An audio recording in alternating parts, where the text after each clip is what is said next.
Hello and welcome to another episode of the Knock On Podcast, brought to you by the good people of Zero Tackle. And Dan, it's been a hot minute. You've been sick. I've been sick. We've been sick of rugby league. No, we haven't.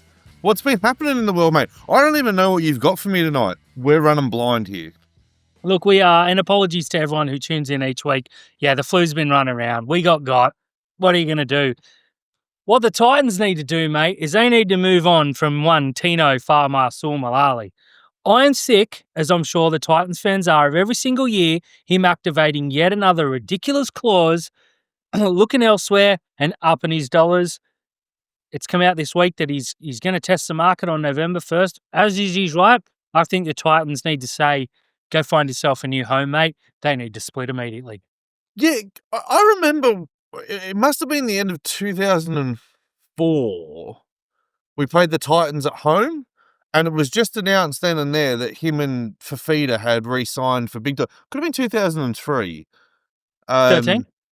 But him and Fafita had just signed for big dollars. It was, and then 2004, of course, we had the David Fafita gate where he was going to use his contract out clause anyway. 14. But yeah, I don't know. They're just like he seemed like him and Fafita always seem to go, well, let's go and get more money off the Titans. And it looks like this time the Titans have just gone, yeah, go. Like they need to put that money elsewhere. They're obviously, I think that the Titans have gone, well, this is the perfect time. We can go and look at Sam Walker, and we can go and look, hopefully Fafita gets a contract offer with the Perth Bears as well, and we can go and look at someone else and really restart this club. Yeah, I 100% agree. They've got almost $3 million tied up in two forwards who every single year seem to be activating some ridiculous clause. Now, I blame the club for offering these stupid clauses. At a point, you got to put your foot down, especially your club captain, and say, do you want to be here or not, mate? No. Tino is supposedly, I don't know how, because he's not on contract to the end of the year, talking to multiple teams. Take that with a grain of salt. I think the clubs are readying an offer. I don't think they've officially made one unless the Titans have somehow said, just go sort it. We give you permission. I don't know. I'm not going to say anyone's telling this truth. The Bears are going to offer him a monster deal. We know that. The Dragons are going to offer him a monster deal. Full disclosure, have 5 landing spots landing by the time this drops. I think the Dolphins should have a crack. I think the Bulldogs will. I think the Cowboys definitely should, especially with Tamalolo's contract ending the year after he would sign, so you deal with a year. And there's 3 or 4 other clubs that need a genuine superstar. But I also don't think that a club like the Bears should go out and offer $1.5 million to sign a lock forward who is very, very good. But we've seen the last few years, he and Fafita have both been top quality, elite, superstar forwards. Titans can't get anywhere near the 8. I think clubs have got to be a little bit smarter than throwing $1.5 million at who is, a 45, 55, 65-minute player. Yeah, your $1 million players are your spine. That's, if you're going to have 2 of them. I mean, there's the rarities, like, you'd pay $1 million for Payne Haas. You're probably going to have to pay $1 million for Terrell May. You're going to, Cronulla paid $1 million for Adam Fanua-Blake. They're the rarities. And Tino, as good as he is, he's a step below them because the next cab off the rank in the forwards that you're talking about there, you're talking about $1 million forwards. I'd be saying Joe Tarpany and Isaiah before I even contemplated Tino. And I still think there's a few others that you'd throw in front of him as well. But yeah, the Perth Bears are going to have to throw money at anyone who wants to go there. And if Tino shows genuine interest in going there, then they're going to have to pay up. It's not going to be like the Dolphins or the Broncos where a relocation cost is going to call him 3/5 of nothing and they'll probably just shout it. He's got to pick his family up, go the other side of the country. And he's already done that once. He's gone from Melbourne to the Gold Coast, and if he has to go to the Gold Coast to Perth, I think Perth are really going to have to pay up for him. That would be a huge, huge fish for Perth to get him, and they could really build that club around him as well. But as you're saying, if they're going out, and if Tino is going to be their player, then the other $1 million player has to be someone like a Sam Walker, or you can just they're going to be in the same spot as the Titans. Yeah, exactly right. The other team that I linked in with, funny enough, is a return to Melbourne because Tino's banked a fair bit of dollars over the last few years, and with the greatest respects to our mates at the Titans, they haven't won anything. Like, anything. Not even geez, they played well. They've won a couple of, they only missed the 8 by like 4 or 5 games maybe next year. I think, he's got one premiership, but it was a 20-minute bit part player.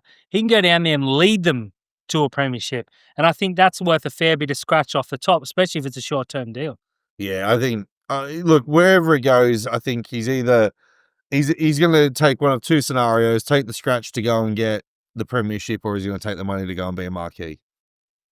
But I think we both agree it's time to move on from the Titans. 2 players that are moving on, confirmed. One, Sandon Smith, and the other, Trey Mooney.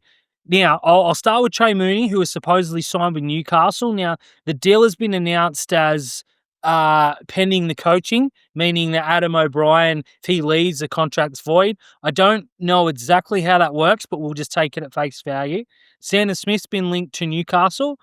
I think these are the kind of signings that Newcastle need to supplement their $1 million halves and their $10 million fullback. What are your thoughts on both pickups if they are confirmed by the club? I think Trey Mooney is a hell of a player, and you and I were very excited when his name was thrown around at Cronulla a couple of years ago when it looked like he was moving on from the Raiders. I got really excited actually about Trey Mooney coming to Cronulla. He was outstanding in New South Wales Cup.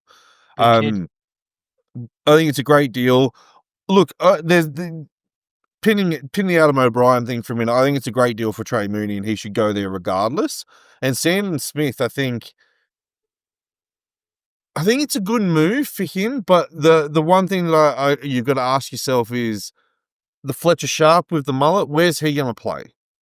Because he was outstanding at 5'8" this year, right? And he was like the shining light in a very, very dull light at Newcastle that looked like it's going to, it's on a collision course for a wooden spoon. I don't think they'll get it, but, the worlds are colliding for them. But he, the minute he went down, you're like, where are their points coming from? If you're going to stick him back out on the wing, then you've got Marju and you've got Dominic Young. You can't stick him in the centres because you just re-signed Dane Gagai and you've got Bradman Best. So are they going to sign Sandon Smith to be the utility? Are you going to put Fletcher on, as a utility, but you just re-signed him on good coin as well? So I don't know if Sandon Smith is the right signing for Newcastle. But what I want to see Trey Mooney go there and Dylan Brown, and I also want to see Adam O'Brien given time, because this is the first time he's actually been able to go to the market and attract not one, but if Trey Mooney goes, they're 2 really good players. And he's unearthed Fletcher Sharp and the other Fletcher as well, and Max McCarthy, and that new back rower who tearaway back rower. His name's escaping me at the moment. He's only played 2 games and scored 2 tries. He looked really, really good. So I'd like to see Adam O'Brien, because I know people bag Adam O'Brien, but he's made the finals 3 years with that club, and they got no right to make the finals. Newcastle literally have no right with that squad to make the finals, and he's done it. Yeah, it's a good point. I think your Trey Mooney signing makes world of sense. These on the cusp of first grade, but plenty of rep honours. You and I were wax lyrical about him. Like you said, when he was into Cronulla, we were like, yes, please and thank you, yum, yum, yum. Signed on big money, Jermaine McEwen. Yep.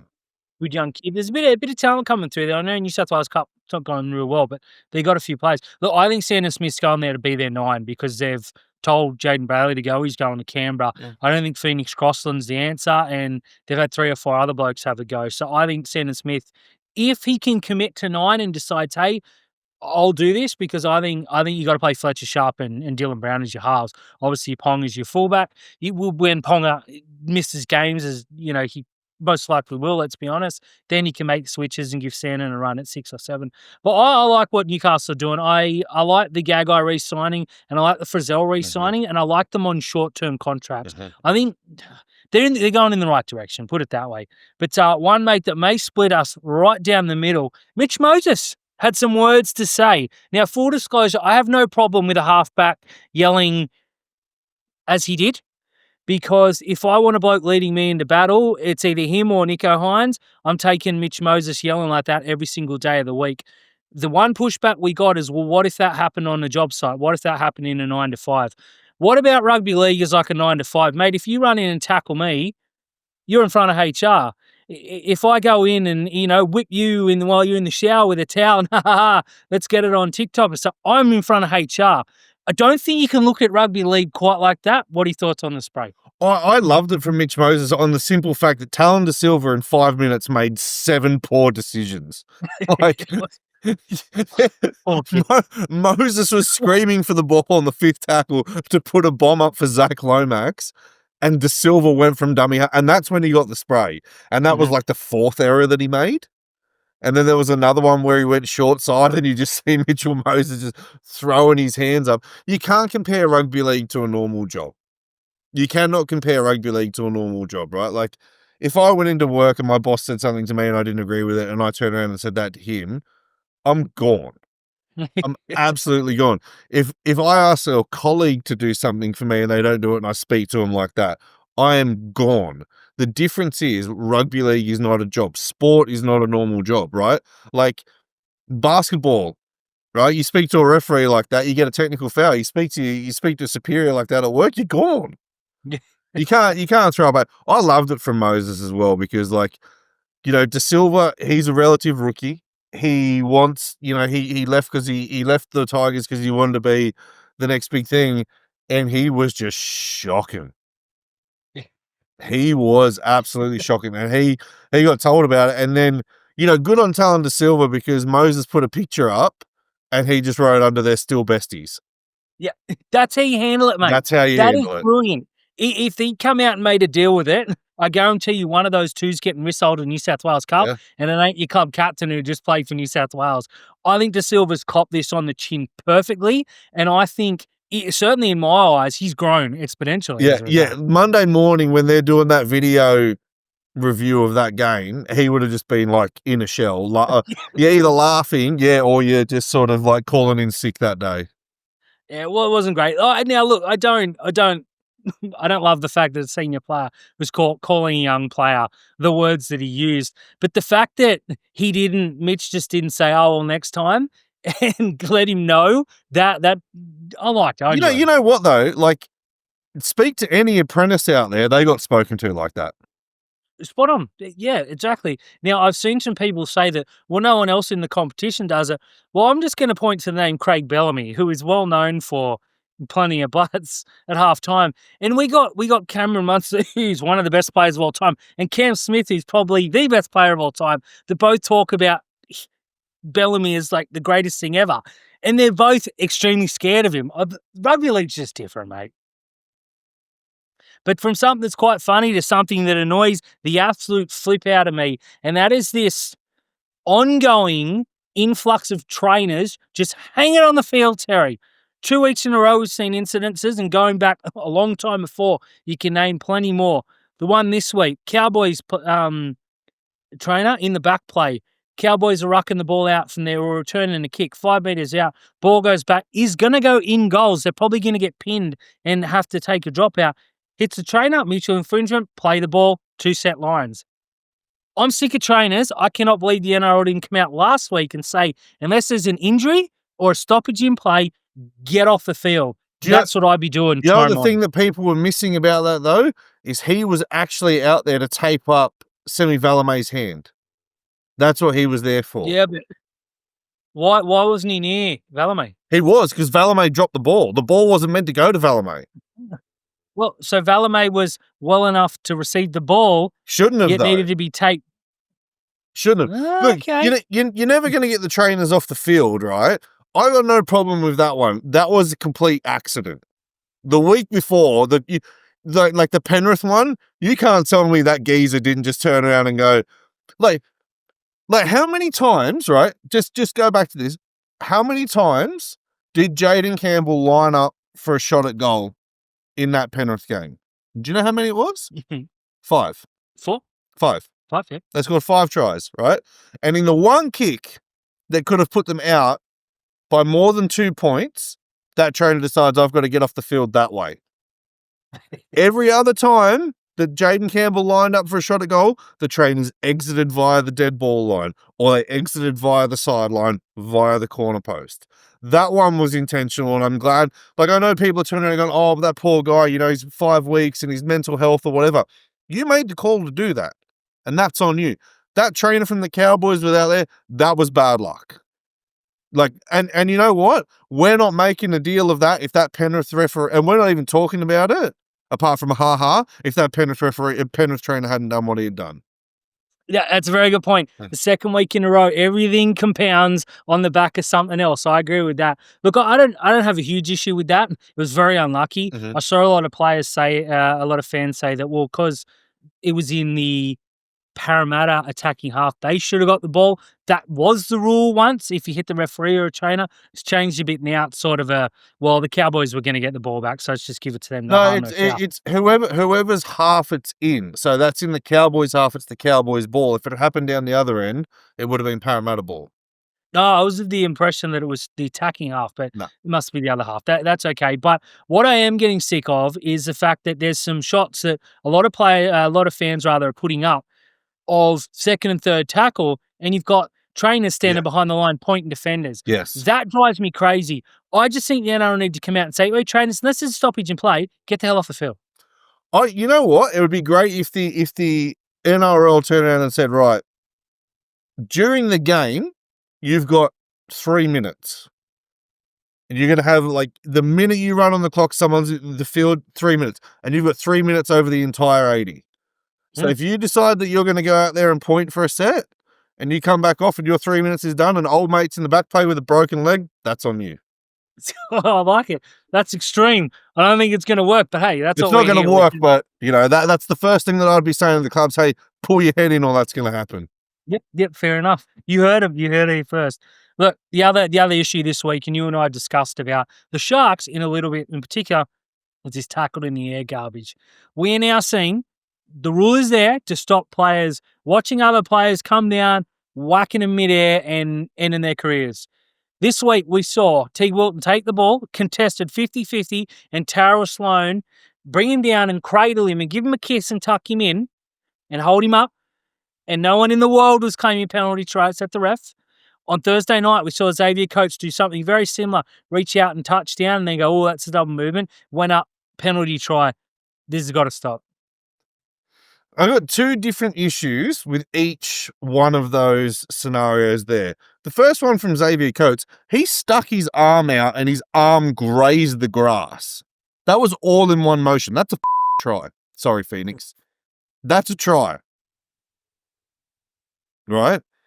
My first issue with that was that they didn't just put common sense in and say Xavier Coates was reaching out, the ball grazed the ground, but it's all in one move. It's not like he used the ball to get to the in-goal area. He just stuck his arm out, right? Yep. That's the issue that I had with that. The Teague Wilton one, I've watched it again because I was in disbelief that we were awarded a penalty try. Now at the time I was like, cool, I'll take it. But I even tweeted that I didn't know what Tyrell Sloan was meant to do. And I still don't understand what he's meant to do. But when you listen to the video referee's interpretation is that Tyrell Sloan goes up to contest it. And when he realizes that Teague Wilton doesn't have the ball, he then turns it into a tackle. But that's not what the rule was made for. The rule was made for, like, you remember when Brett Morris scored that miraculous try at Shark Park where he was in the air and Matt Wright just went and ran over and pushed him, and Morris still got the ball down, right? But it was made to stop things like that happening, not the ones where you're both contesting and then you grab the guy and hold him up. Because Tyrell Sloan held him up. Yeah, he did. Great tackle. I had no problem That with wasn't a penalty, and it wasn't a penalty try. The Xavier Coates one wasn't a penalty, and it wasn't a penalty try, but it was a try. Yeah. That's the issue that I got with that.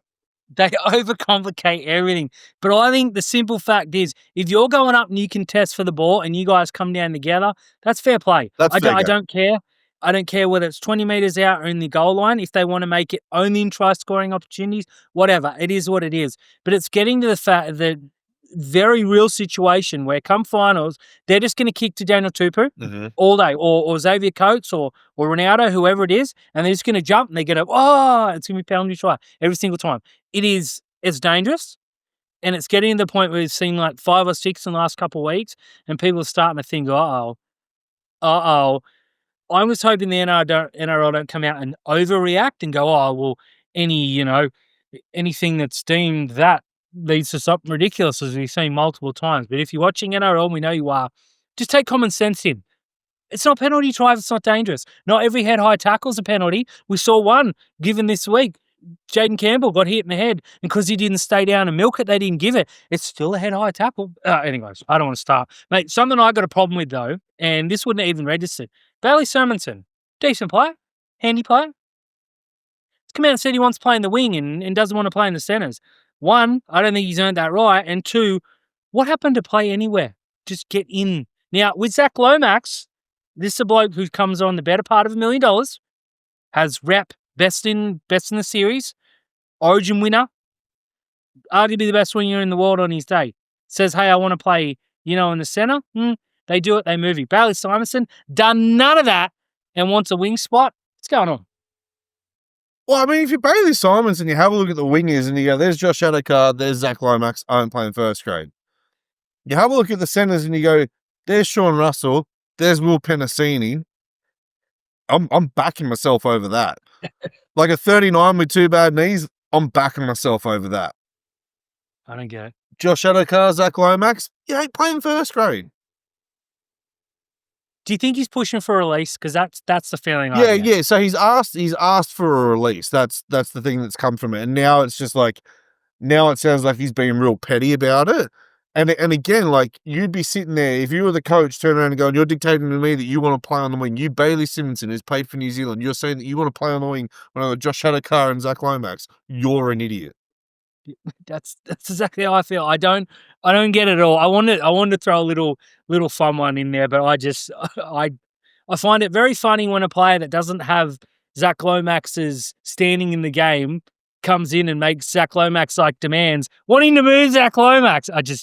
Anyways, let's get on to something a little bit more serious, mate. The Bulldogs win this weekend against a top 4 team that I think's on the down. But most importantly of all, they won in the rain where their record had been deplorable earlier. Do you take the Bulldogs now after that win as a premiership threat? I took them as a premiership threat before that. Do I think the Bulldogs can win the competition? Yes. Do I think they will? No. Do I think they can? Yes. On their day, absolutely I think they can win the premiership. Do I think they will? No. I took them seriously like when they were on top of the comp for many, many weeks. Right? They are a top 4 team. They will be in a prelim, and it's anybody's ball game in that prelim there, right? I don't take that win with too much of a grain of salt. Like, it was a good win. It was a good win against the Warriors, but the Warriors are decimated with injuries. Absolutely decimated with injuries. And yeah, it's like that win there doesn't automatically, to me, catapult them and say, yes, you are 100% the premiership favourites. If they had gone to New Zealand against a full-strength New Zealand team in New Zealand pissing down rain and beat the Warriors in that fashion, absolutely, I would have turned around and said, yeah. But the other thing as well is it's probably not going to rain in October, so don't make too much of a fun. When was the last time we had a pouring down rain grand final? Good question. Was it raining Roosters, Canberra, maybe? No. No, well, there you go. I can't name one. A couple of Origins, but different time of year. I think the win means more for the fans than anything else, because a lot of Bulldogs fans were saying, oh, if it's raining, we can't win, because the way they'd been absolutely pantsed in the wet. And I think this was pretty close to the perfect win for them. Yeah, I win, lose or draw this past weekend is not going to affect, full disclosure, my thoughts on the Bulldogs. I think they're right into this up to the eyeballs. But I think the players needed it as well, because sometimes you look like there were a lot of years there where Cronulla would run through all and sunder, run into Manly and just get beaten, like no matter what the circumstances. And now it's reverse. Cronulla can be really bad. Turn up, we always beat Manly. Just want to get that on tape. I think the Bulldogs were looking at, oh, geez, maybe there is something. Nah, it's all good. We got it now. I think I love the like. Okay, so the Bailey Hayward at 9, I'm coming around to. Toby Sexton, I still think he's been hard done by, but I think Galvin's a footballer. I think the pain of the last few weeks for the Bulldogs is going to bear a lot of fruit, if not this year, I think next year. And I think just getting the monkey off the back has really opened them up to the point where now them and Penrith, and then the top two. You know, I think it's a very clear top four now. Put it that way. Yeah, and I mean it's going to be like pivoting a little bit here, but it's going to be fun. Penrith have got Melbourne, Canberra, and the Dogs in the next 3 weeks. That's going to tell you who can win the premiership. Because if any of those teams beat Penrith, you're going pretty good. Oh, absolutely. But the problem is, if Penrith go in on the back of beating those 3 teams, just fold the competition. Yeah. Just give them the title. Yeah.